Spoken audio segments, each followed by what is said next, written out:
Nicole. Good start here.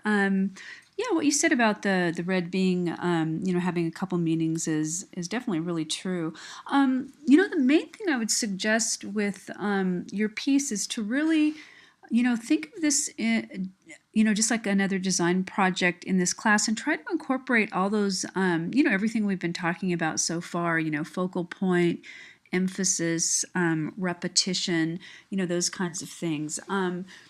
Also, in using fonts and type as well, I would really suggest, you have so much text here, it's definitely hard. You might want to simplify, but consider all the different ways you can add styles in Illustrator and Photoshop. And just to show you, this obviously isn't any color, but think about, again, utilizing the whole space, and think about really making something stand out. So the thing with this is when you first look at it, nothing really stands out but these these kind of dash lines. So you might want to simplify some of the parts and really think about how you could add emphasis to some of the letters. And again, in Photoshop, and you can, and again, the way that these are all different layers, so then I can move them all around, independently. And I would even do more. And again, with the friends thing, I just made it,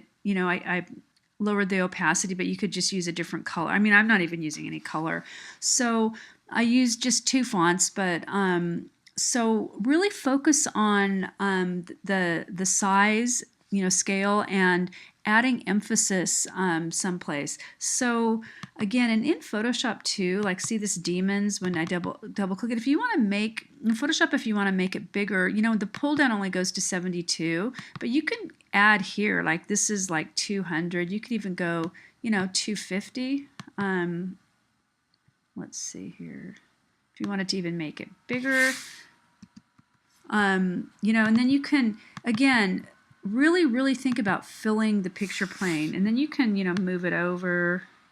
And again, still there's a lot of negative space up here, but this is just a start. So really think about how you can utilize the picture plane, and how when somebody looks at it, you just really see it.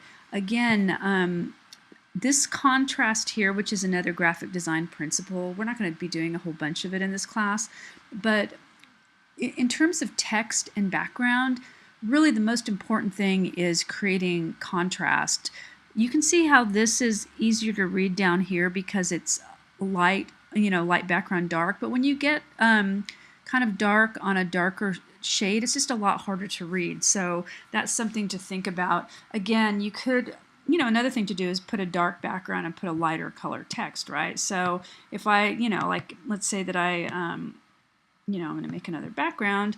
If I fill this background with, a dark color, the black's not going to stand out. So again, if I do that,